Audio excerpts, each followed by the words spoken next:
What's up, everyone? Welcome to Program Your Remote. Today I'm going to show you how to change the vanity light in a Mazda CX-5.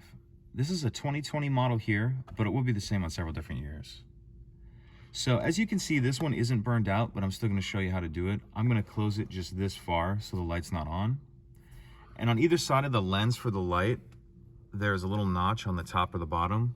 You want to take a small flathead screwdriver, get in that notch, and that lens will just come out like that. And then you can see the light here. This is similar to a fuse. You need to be real careful because it is glass.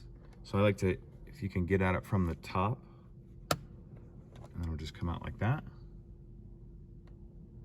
And then to put it back in, you just, same thing, push straight in.